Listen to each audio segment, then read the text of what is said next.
요즘에 저는 이 두려움과 관계된 말씀들, 예를 들면 시편 56편 3절, 두려워하는 날에 내가 주를 의지하리이다. 또 디모데후서 1장 7절, 하나님이 우리에게 주신 것은 두려워하는 마음이 아니요 오직 능력과 사랑과 절제하는 마음이니.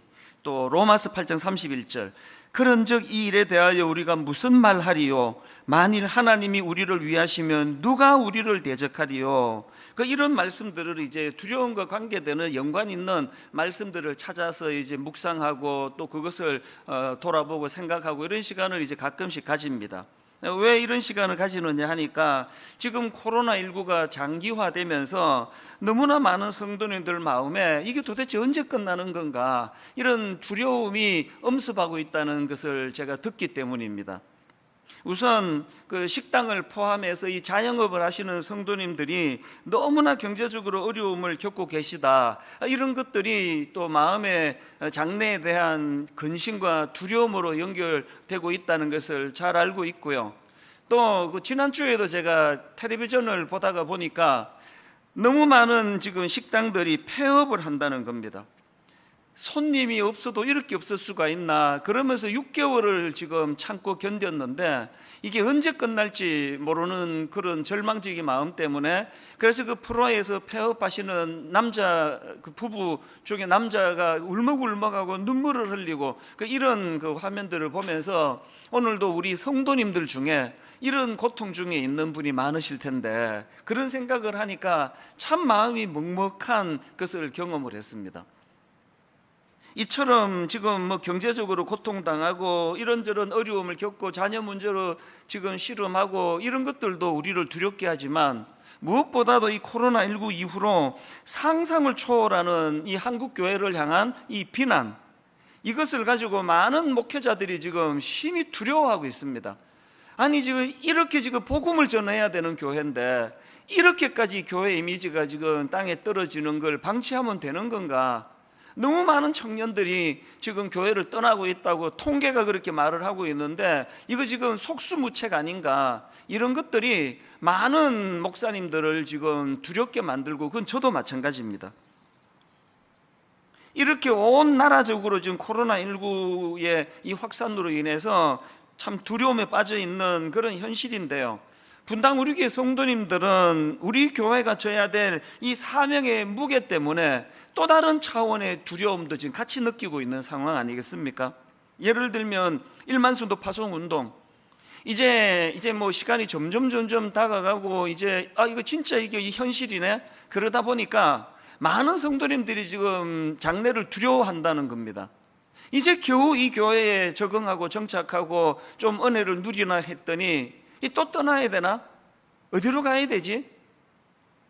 이런 것들 때문에 지금 성도님들이 내면에 그 내재된 불안과 두려움이 크시다, 그런 이야기를 들을 때마다 저도 참 마음이 아프지만, 사실은요 이런 두려움의 문제로 따지자면 분당 우리 교회에서 제가 가장 큰 두려움에 빠져 있을 것입니다. 과연 이제 이 30개 교회로 분립하는 이 과정이 은혜롭게 잘 될 것인가? 외부에서 15 목사님이 우리 성도님들을 섬기고 목양할 때 정말 이 차질없이 잘 될 것인가? 이런 마음의 염려와 두려움은 피할 수가 없습니다. 드림센터 사회 환원 문제도 저에게 만만치 않은 두려움이에요. 과연 성도님들이 허락해 주셔서 지금 진행은 하고 있지만, 저 드림센터를 진짜 우리가 어딘가에 기증을 했을 때 정말 우리가 원하는 대로 다음 세대를 살리는 일에 이 쓰임을 받을 수 있을 것인가, 그런 것에 대한 염려와 두려움이 인간적으로 제 안에 일어나는 것을 부인할 수가 없습니다. 가평 우리 마을에 대한 두려움도 사실은 굉장히 저를 압박하는 것 중에 하나입니다. 너무 많은 전문가들이 도와주시고 최근에는 이랜드라고 하는 고마운 기업까지 가세해서 도와주는 상황이지만, 그럼에도 불구하고 여전히 제 마음에는 진짜 이 가평 우리 마을이 약자들과 지친 자들의 영혼의 쉼터가 될 수 있을까? 꼭 그렇게 돼야 되는데 이런 것들이 제 마음에 두려움으로 자리를 잡다가 보니까, 그러다 보니까 이제 이 염려와 두려움과 관계되는 말씀들을 찾아서 묵상을 하고 또 거기서 원리를 찾고 이런 일들을 하게 되더라는 것입니다. 제가 오늘 본문을 그 설교 말씀으로 선택한 배경도 마찬가지입니다. 지금 오늘 본문의 주인공 야곱이 굉장히 두려움에 빠져 있습니다. 심한 두려움에 빠져 있습니다. 본문 창세기 32장 6절 7절입니다. 사자들이 야곱에게 돌아와 이르되 우리가 주인의 형 에서에게 이른즉 그가 400명을 거느리고 주인을 만나려고 오더이다. 야곱이 심히 두렵고 답답하여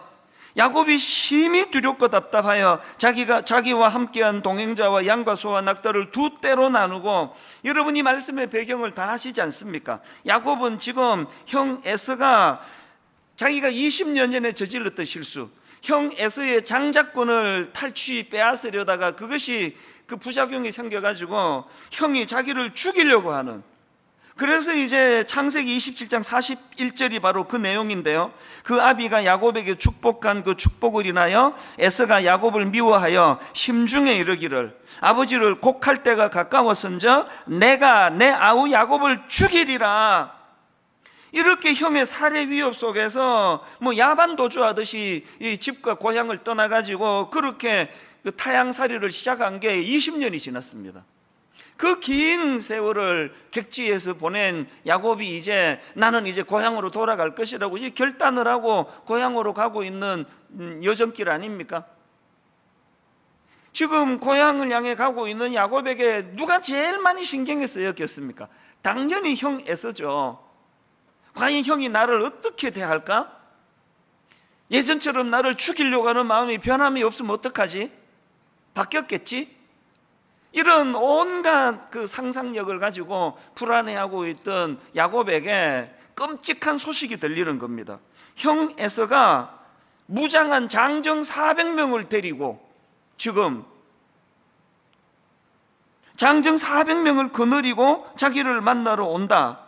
이런 소식이 전해지니까 이제 이것이 야곱으로 하여금 두려움에 휩싸이게 만든 겁니다.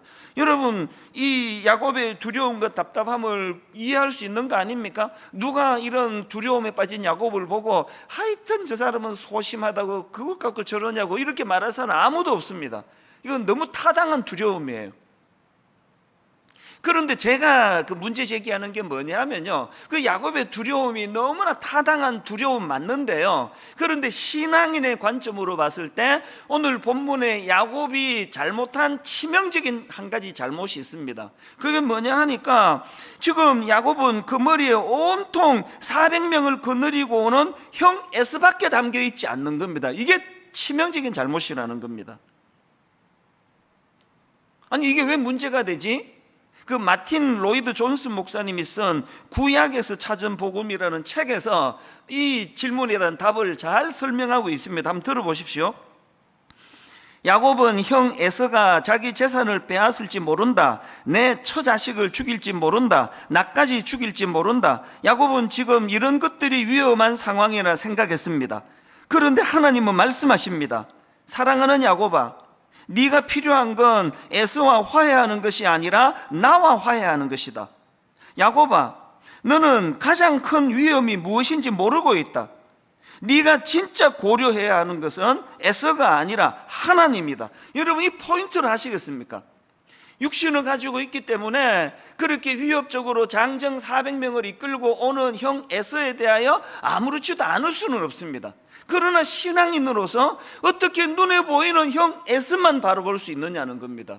야곱이 어쩔 수 없는 연약함으로 형 에서가 보여질 때 이런 상황에서 일하시는 여호와 하나님, 그 하나님에 대한 기대하는 마음과 그 하나님의 신실하심을 바라볼 수 있는 눈, 이 두 가지가 같이 작동이 돼야 되는 거 아닙니까?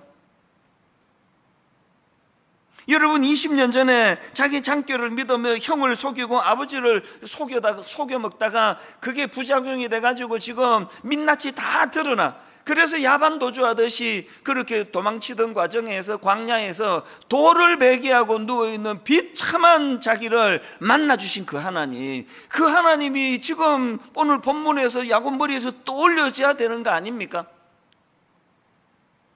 그가 20년 전에 그 광야에서 너무너무 감격해서 외쳤던 그 선포, 창세기 28장 16절입니다. 야곱이 잠이 깨어 이르되 여호와께서 과연 여기 계시거늘 내가 알지 못하였도다. 이 감격의 선포가 어떤 맥락에서 나왔는지를 아셔야 됩니다. 바로 앞인 창세기 28장 15절의 내용이 이렇습니다. 내가 너와 함께 있어 너가 어디로 가든지 너를 지키며 너를 이끌어 이 땅으로 돌아오게 할지라 내가 너에게 허락한 것을 다 이루기까지 너를 떠나지 아니하리라. 왜 이 말씀이 떠오르지를 않느냐는 겁니다.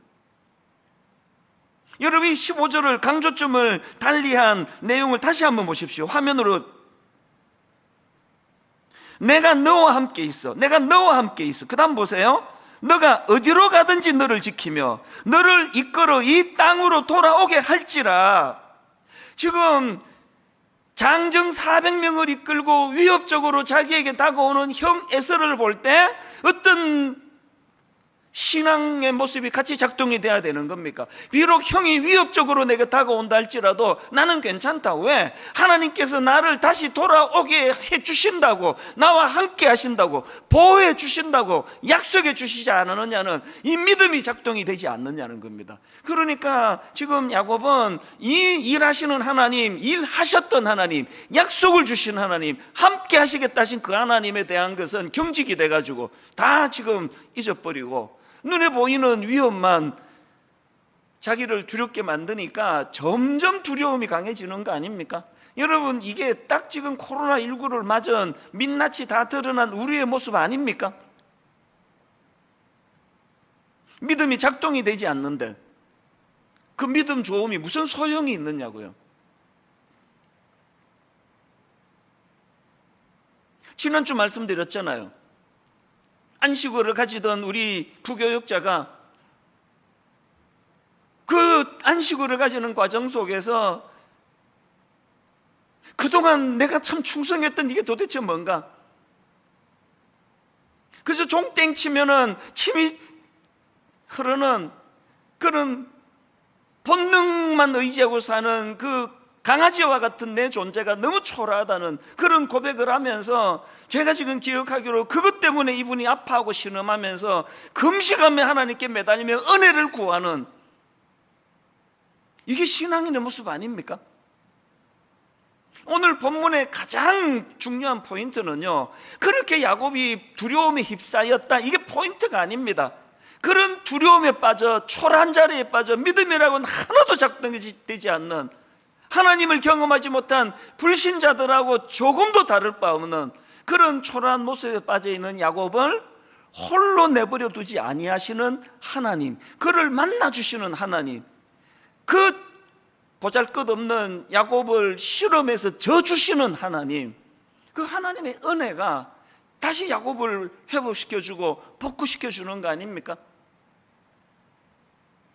이 감격을 야곱은 이렇게 노래합니다. 창세기 32장 30절. 그러므로 야곱이 그곳 이름을 브니엘이라 하였으니 내가 이르기를 내가 하나님과 대면하여 보았으나 내 생명이 보존되었다미더라. 나는 그 절망적인 밤에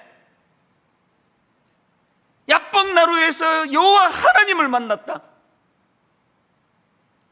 그 하나님이 나를 다시 한번 두려움에서 벗어나 달려갈 수 있도록 그 은혜를 주셨다.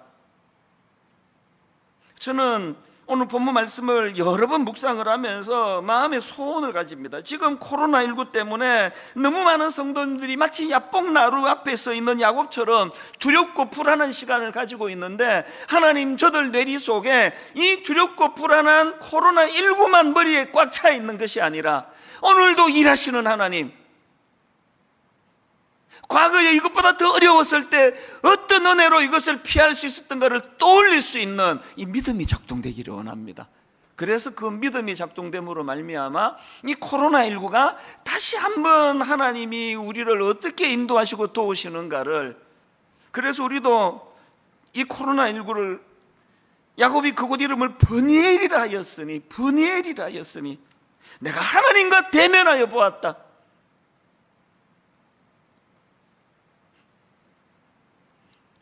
본문에서 야곱이 깨달은 게 뭘까 제가 상상을 해보니까요, 참 많은 회개가 있었을 것 같아요.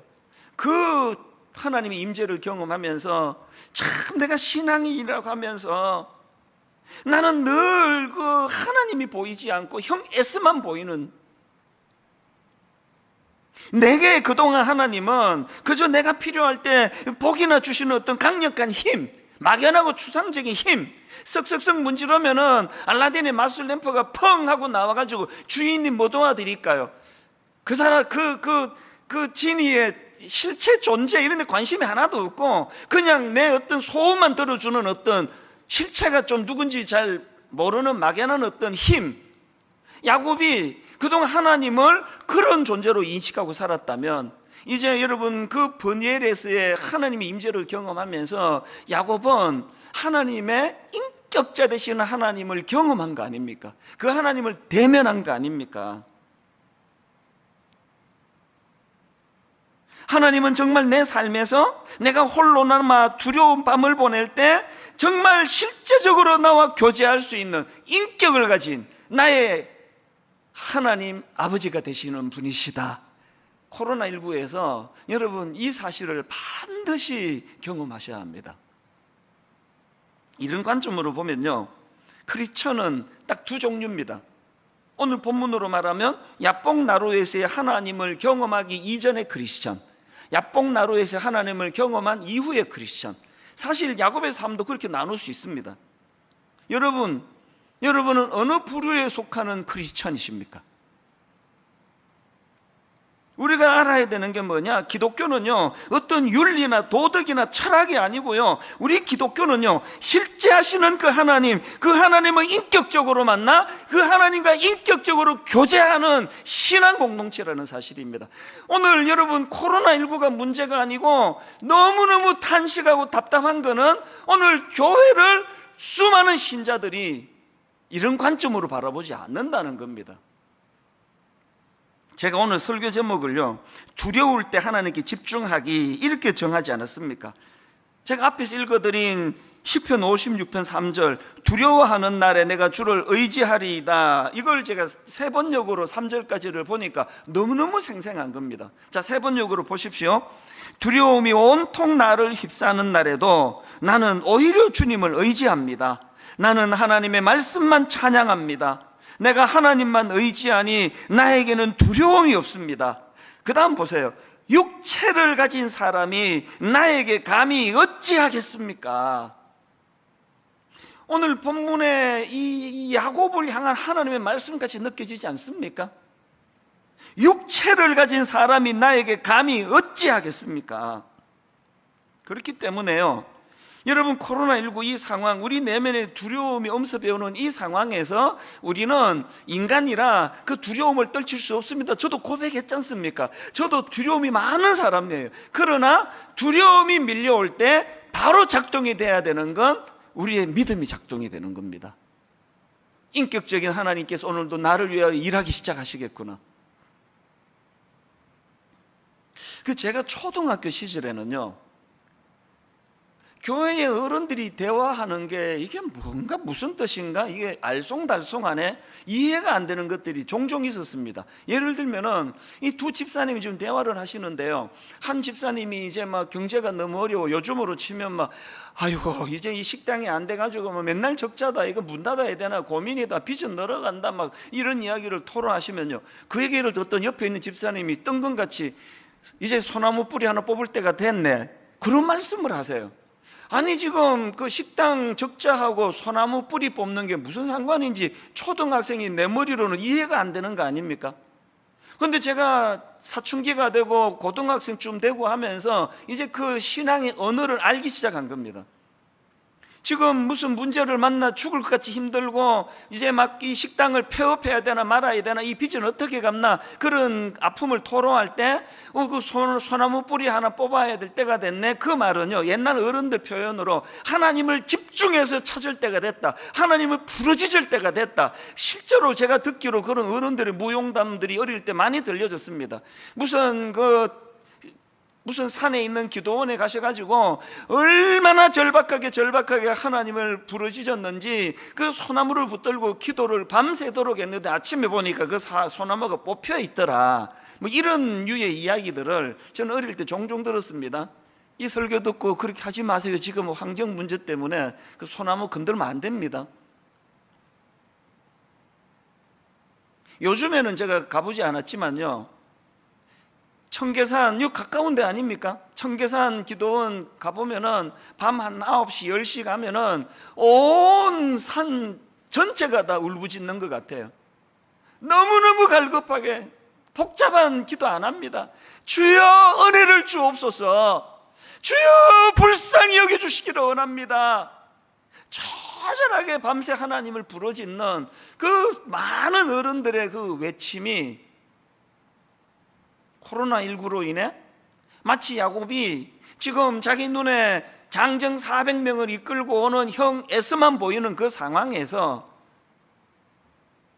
살아계신 하나님을 찾을 때가 됐고 부르짖을 때가 됐다는 걸 자각해야 된다는 것입니다.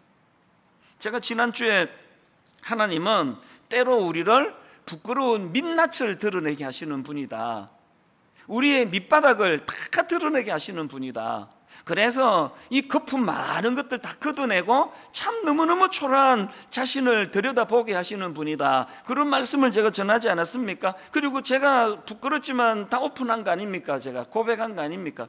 신학교 1학년 때 가장 교만에 빠진 저만 잘났고 저만 의식 있고, 다른 신학생들을 가소롭게 보고 그 대자보 붙은 거 보고 반찬 타령이 나는 이런 것들이 있냐고 욕이나 하고, 그 서점 책값 깎아주라는 대자보를 보면서 이게 정신이 있나, 그렇게 제가 비판하고 여기저기 말을 하고 다녔지만 하나님이 저의 민낯을 확 드러내시는 거 아닙니까? 니는 더하다. 그래서 여러분, 그 교회 젊은 서점 여직원에게 말로 다 할 수 없는 부끄러움, 혹시 여기 신학생 할인해 줍니까? 신학생이라고 왜 해줘야 되는데요? 그 한마디가 저에게 여러분 30년이 지난 지금까지 왜 머릿속에 각인이 되어 있을까요?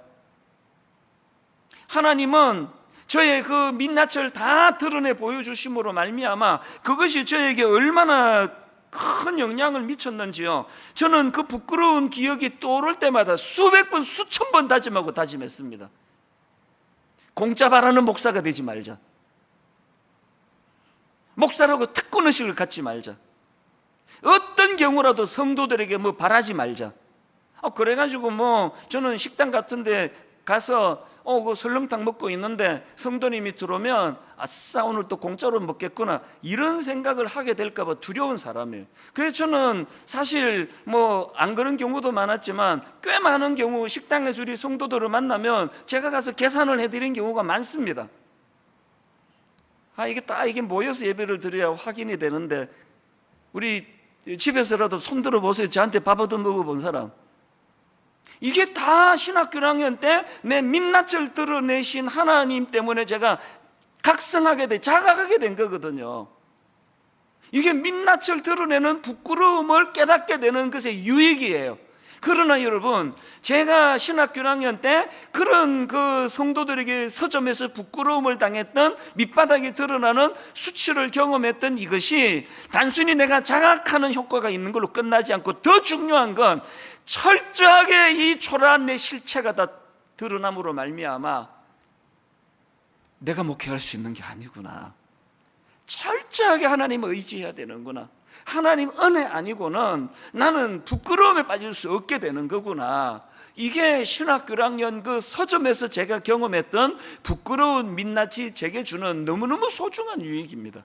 그래서 지금도요, 누가 뭐라고 칭찬을 하든지 간에 여전히 저는 신학교 1학년 서점 앞에 서 있는, 참 부끄럽고 남은 비판을 잘하면서 자기는 잘 따라가지 않고, 이런 부끄러운 나라는 존재를 계속 의지하다가 보니 하나님 불쌍히 여겨주시기 원합니다. 아버지 하나님 은혜가 아니면 제가 언제 하나님 이렇게 온 천하에 나의 부끄러움이 드러날지 모르는 초라한 인생입니다. 그렇게 하나님을 의지하는 거라는 겁니다.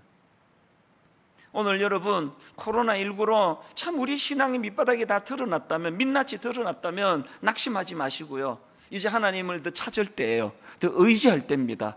하나님, 그 야뽕 나루 앞에서 있는 야곱과 같은 초라한 존재지만 자격 없는 우리를 만나주시는 하나님 은혜를 오늘도 사모합니다. 그 옛날 어른들이 자주 부르시던 그 찬양 중에요, 주 안에 있는 나에게 딴 근심이 있으랴 십자가 밑에 나가 내 짐을 풀었네. 여러분, 저 찬양을 제가 가만히 분석해 보니까 이게 다 같은 얘기예요. 장정 400명 이끌고 위협하는 형 에서를 볼 때 거기에만 몰두하지 말고 그 근심을 어떻게 하라고요? 하나님을 집중하는 대로 써라. 주 안에 있는 너에게 어떤 근심이 찾아오면은 근심에 쌓이지 말고 그거 십자가 앞에 나가서 풀어놓아라. 다 같은 원리 아닙니까? 그랬더니 2절 가사는 내 평생에 잊혀지지 않는 은혜의 가사입니다. 그 두려움이 변하여 내 기도되었고, 그 두려움이 변하여 내 기도되었고, 전날의 한숨 변하여 내 노래되었네. 여러분, 내 힘으로는 400명 몰고 오는 형 에서의 두려움으로부터 벗어날 수 없지만 그 두려움을 하나님 바라보는 것으로 활용을 하게 된다면 우리 하나님은 우리의 두려움을 기도로 바꾸어 주시고 전날의 한숨을 너무나 기쁜 노래로 바꾸어 주시는 분이심을 믿으시기를 바랍니다. 이 사실을 마음에 담고요, 이제 좀 더 구체적으로 중요한 두 가지 포인트를 말씀을 드리고 이제 말씀을 좀 정리를 하려고 하는데요. 자, 두 가지 포인트가 뭐냐? 이렇게 두려울 때 하나님께 집중하는 그런 크리스천이 되기 위해서는 두 가지를 기억하셔야 되면, 첫째가 뭐냐?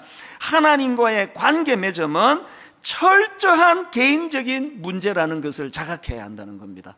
이게 무슨 말인가 하면요, 자, 본문 창세기 32장 22절부터 24절 다시 한번 보십시오. 밤에 일어나 두 아내와 두 여종과 11아들을 인도하여 야복 나루를 건널세 그들을 인도하여 시내를 건너가게 하며 그의 소유도 건너가게 하고, 그 다음에 야곱은 홀로 남았더니, 저는 지난 한 주 동안에 이 한마디 야곱은 홀로 남았더니 너무나 많은 메시지가 담겨 있는 겁니다. 야곱은 홀로 남았더니, 여러분, 그동안 야곱은요, 자기가 모은 재산, 자기의 수많은 가족들, 자기가 가진 남자종, 여자종, 이런 것들을 자신과 동일시한 거예요. 그래서 이제 이런 것들을 잃는 것이 자기 인생을 잃는 것이라 생각하고 살았던 거 아닙니까? 그래서 두려움이 많았던 거 아닙니까? 이렇게 여러분, 자기가 가진 것에 대하여 집착이 많아질수록 두려움이 많아진다는 거 다 아시잖아요. 그래서 여러분, 하나님께서는요, 야곱이 자기가 가진 소유물에 대하여 이렇게 집착하니까 하나님은 그것을 분리시켜 버리는 거예요. 이게 은혜라는 겁니다. 일만수도 파수 운동을 지난 8년 동안 내내 마음으로 되뇌이면서 하나님께 드렸던 또 드렸던 또 드렸던 기도는 집착하지 않게 해주시기 원합니다. 하나님 교회의 사이즈에 집착하지 않기 원합니다. 성도 숫자가 주는 것을 가지고 뭔가 내가 이런 것처럼 생각하는 어리석은 자리에 빠지지 않기를 원합니다. 다시 말씀드립니다. 야곱이 자기가 가진 소유에 집착하니까 하나님은 그것들과 야곱을 떼놓으시는 거예요. 이게 야곱은 홀로 남았더니. 그리고 저는 지난 주간에 야곱은 홀로 남았더니를 묵상을 하면서 한국교회가 회개하면서 정말 정신 차려야 되는 포인트 하나를 발견을 했습니다. 여러분, 지금 우리 시대의 가장 큰 문제점 중에 하나가 그룹화라, 그룹화. 저는 그 유튜브도 좀 안 그랬으면 좋겠습니다. 알고리즘이라 그러나요? 관심도 없는데 뭐 비슷한 하나 클릭을 하면은 그 다음부터는 막 이거와 연관되는 비슷한 것들이 막 계속 떠요. 그게 저는 하나도 편하지 않습니다.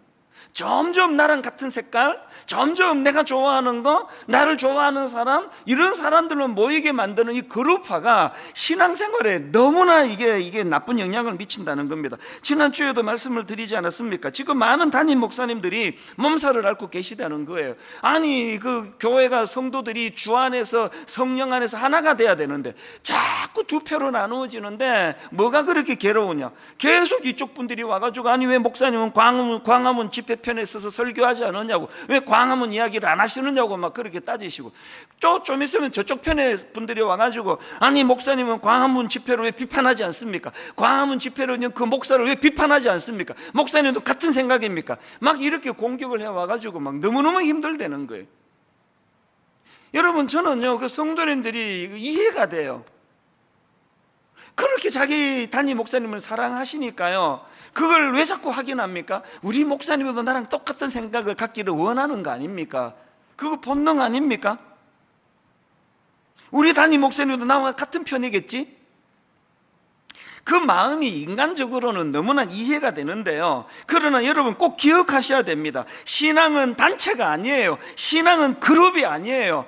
교회 공동체를 통해 하나님 우리를 불러주셨지만, 그러나 궁극적으로 하나님 앞에는 단체로 서는 거 아닙니다. 단독자로 서는 거예요. 야곱이 홀로 남았거든. 그래서 우리는 자꾸 물어야 됩니다. 나는 하나님 앞에서 단독자로 서 있는가? 나는 하나님 앞에서 단독자로 하나님과의 친밀감이 이루어지고 있는가? 좋은 교회 다닌다고 내가 좋은 신자가 아니라는 거. 사도 바울의 위대함이 로마서 7장 24절에 있습니다. 오호라, 나는 곤고한 사람이로다. 이 사망의 몸에서 누가 나를 건져내랴. 수많은 사람들이 사도 바울을 애워싸고 위대한 지도자로 인정하고 사도 바울 그렇게 칭송하고 있지만, 사도 바울은 그 그룹을 자기 신앙에 도입하지 않았습니다. 사도 바울은 늘 하나님 앞에 단독자로서, 그래서 이런 처절한 고백이 일어나는 거거든요. 이런 점에서 저는 로이드 존스 목사님의 이 지적이 너무나 마음에 와닿습니다. 제가 보기에 이 시대를 살아가는 우리에게 시급한 것은, 그 다음 들어보세요. 제가 보기에 이 시대를 살아가는 우리에게 시급한 것은, 교회 밖에 있는 세상은 몹시 신경 쓰면서 자기 자신은 전혀 신경 쓰지 않은 사람이 너무 많다는 것입니다. 교회 밖에 있는 세상은 몹시 신경 쓰면서 자기 자신은 전혀 신경 쓰지 않는 사람이 너무 많다는 것입니다. 우리는 자신부터 살펴야 합니다. 아니, 로이드 존스 목사님이 오늘 한국 교회를 들여다보고, 이분 돌아가셨는데, 영국 분인데 오늘 이 한국 사회를 들여다보고 한국 교회를 들여다보고 계시는 것 같습니다. 지금 여러분 밖에 있는 세상에는 몹시 신경을 쓰면서 자기 영혼이 어떠한 데 대해서는 무관심한 사람이 너무 많다는 탄식이 나와야 되는 거 아닙니까? 여러분, 하나님 앞에서 홀로 서는 겁니다. 단독자로 서는 겁니다. 하나님 앞에 단독자로 나는 하나님과의 친밀감이 어느 정도 깊이 이루어지고 있는가? 이게 야곱은 홀로 남았더니, 그런가 하면 두 번째로 우리가 두려울 때 하나님께 집중하기 위해서는요, 이 하나님의 인도하심에 대한 신뢰를 가져야 된다는 겁니다. 제가 조금 전에 야곱은 홀로 남았더니 이 표현을 주목한다 그랬는데요, 더 중요한 건 그 다음에 나오는 내용입니다. 자, 창세기 32장 24절을 보십시오. 야곱은 홀로 남았더니, 그 다음에 어떤 사람이 날이 새도록 야곱과 씨름하다가, 세 번역으로 보니까 더 와닿는 문장이 있었는데요, 보십시오. 뒤에 홀로 남았는데 어떤 이가 나타나.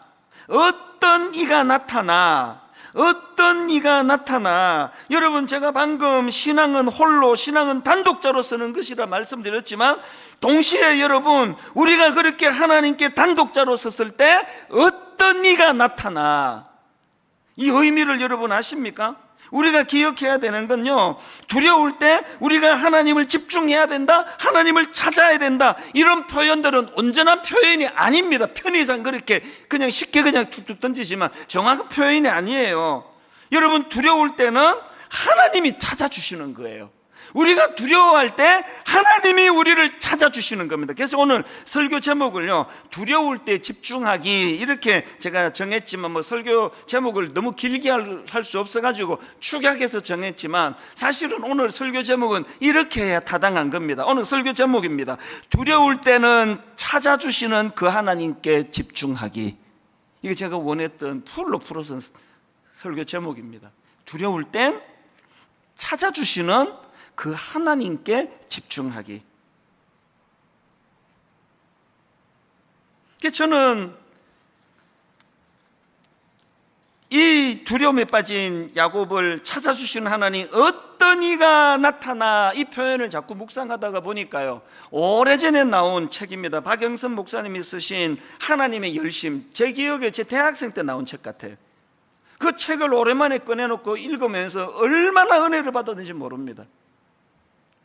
그런가 하면은 이사야 9장 7절, 그 정사와 평강의 더함이 무궁하며 또 다윗의 왕좌와 그의 나라에 군림하여 그 나라를 굳게 세우고 지금 이후로 영원히 정의와 공의로 그것을 보존할 것이라. 만군의 여호와 하나님이 이를 이루시리라. 이사야 37장 32절, 이는 남은 자가 예루살렘에서 나오며 피하는 자가 시온산에서 나올 것임이라. 만군의 여호와의 열심히 이를 이루시리라. 만군의 여호와의 열심히 이를 이루시리라. 여러분, 야곱이 홀로 남았더니 어떤 이가 나타나 야곱을 붙잡고 동이 탈 때까지 씨름하며 그 가소로운 야곱에게 져 주시는 그 하나님의 은혜. 코로나19가 하나님의 열심을 맛보는 도구가 될 줄로 믿습니다. 우리의 불신앙을 회개하면서,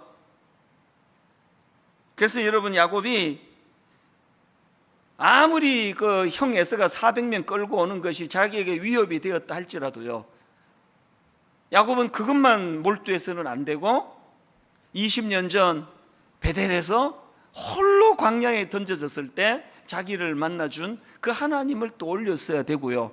저는 이것과 관련해 가지고 명언 하나를 메모해 놓고 있는데요, 두려움의 반대는 용기가 아니라 감사이다. 두려움의 반대는 용기가 아니라 감사이다.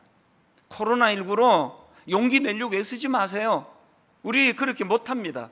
감사하시는 거예요. 무얼? 이거보다 더 어려웠을 때에 하나님이 어떻게 나타나 찾아주시고, 하나님이 어떤 은혜를 우리에게 베풀어 주시고, 이거보다 더 절망적일 때 피할 길을 어떻게 해주셔서 내가 여기까지 오게 되었던가. 다시 말씀드립니다. 두려움의 반대는 용기가 아니라 감사이다. 결론을 저는 이 찬양으로 맺기를 원합니다. 우리가 잘 아는 찬송가 391장, 오 놀라운 구세주 예수 내 주 참 능력의 주시로다. 큰 바위 및 안전한 그곳으로 내 영혼을 숨기시네. 저는 이 찬양의 후렴이 저의 인생의 주제가 되기를 원합니다. 메마른 땅을 종일 걸어가도 나 피곤치 아니하며. 여러분, 예수 믿고 메마른 땅 다 없어져 옥토 같은 땅이 있어서 피곤하지 않은 게 아닙니다. 메마른 땅을 걸어가도 나 피곤치 아니하며 저 위험한 곳 내가 이를 때면 큰 바위에 숨기시고 주 손으로 덮으시네. 오늘도 찾아주시는 그 하나님, 우리의 경직을 내려놓고 우리의 불신앙을 내려놓고 하나님을 의지하며, 주님, 메마른 땅을 종일 걸어가는 이 상황입니다. 너무너무 위험한 것들이 많아 숨을 쉬기 어려운 코로나19 상황입니다. 내 믿음이 작동되어 찾아주신 그 주님을 볼 수 있는 영안을 열어주시기를 원합니다. 이 마음을 가지고 낙심되어 있는 거 아는데요, 억지로 힘을 내세요. 억지로 힘을 내시고 큰 소리로 우리 한번 이 찬양 주님 앞에 신앙 고백하듯이 불러드리기 원합니다. 오 놀라운 구세주 예수 내 주 참 능력의 주시로다. 능력의 주시로다. 큰 바위 및 안전한 그곳으로 바위 및 안전한 그곳으로 내 영혼을 숨기시네. 내 영혼을 우리 다시 한번 1절 이렇게 노래하기 원합니다. 오 놀라운 구세주 예수 내 주 놀라운 구세주 예수 내 주 참 능력의 주시로다. 능력의 주시로다. 너무너무 두려움에 빠져있는 현실에 큰 바위 및 안전한 그곳으로 바위 및 안전한 그곳으로 내 영혼을 숨기시네. 내 영혼을 숨기시네. 여러분, 우리가 눈물로 입술로 고백하기 원합니다. 메마른 땅을 종일 걸어가도 나 피곤치 아니하며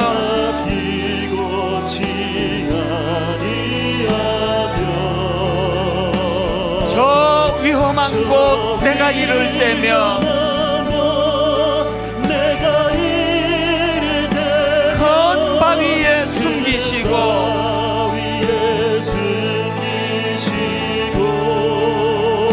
주 손으로 덮으시네. 청량 못할 은혜로 채우시며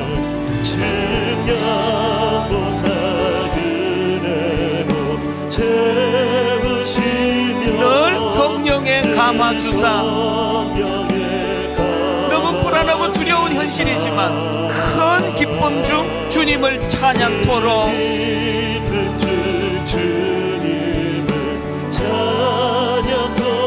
내 믿음을 도우시네. 너무나 힘든 너무나 지친 상황이지만 메마른 땅을 종일 걸어가도 종일 걸어가 나 피곤치 아니하며 저 위험한 곳 내가 이를 때면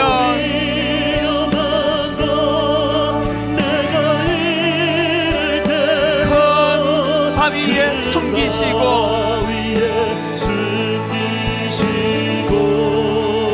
주 손으로 덮으시네. 우리 다 자리에서 일어나셔서 청량 못할 은혜로 채우시며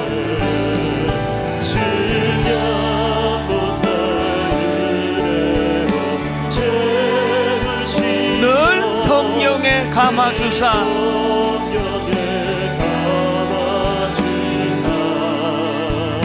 큰 기쁨 중 주님을 찬양토록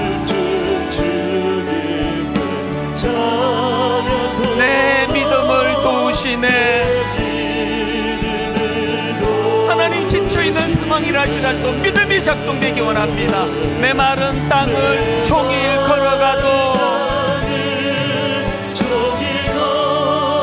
나 피곤치 아니하며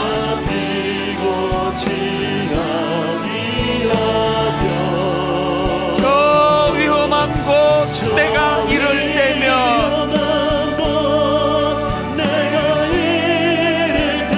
큰 바위에 숨기시고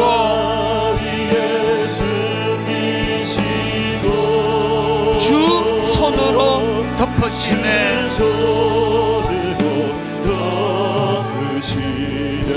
우리가 회개해야 될 게 뭔지 말씀드렸지 않습니까?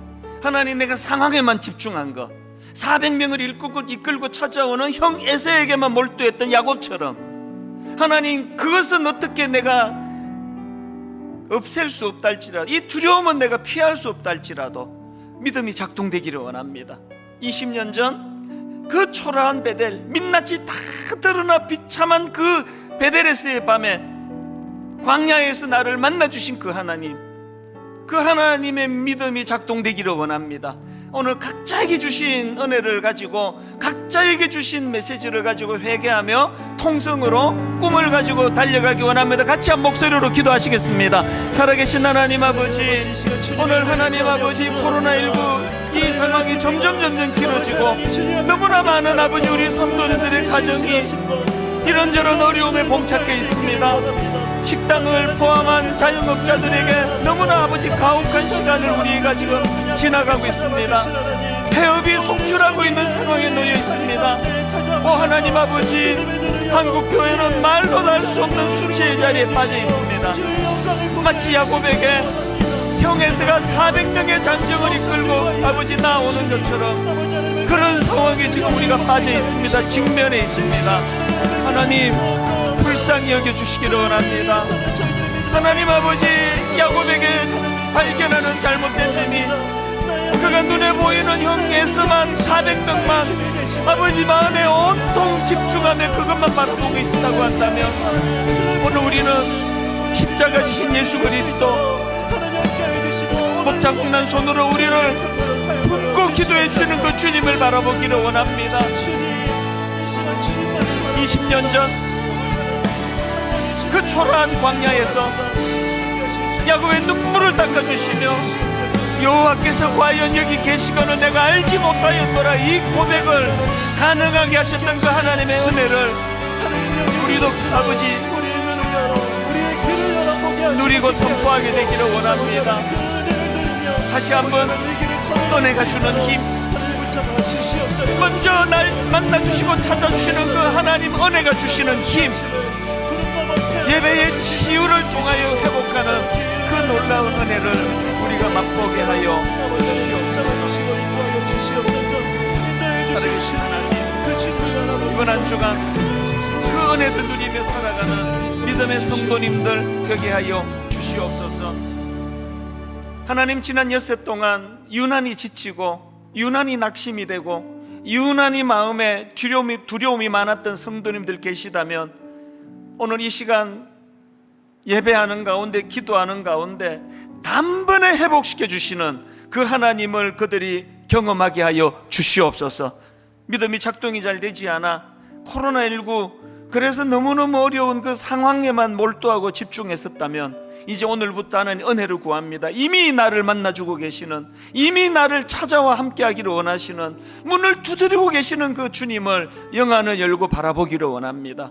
그리고 하나님, 이것보다 더 어렵고 더 힘들었던 지난 과거의 시간들이 다 기억나게 하여 주시옵소서.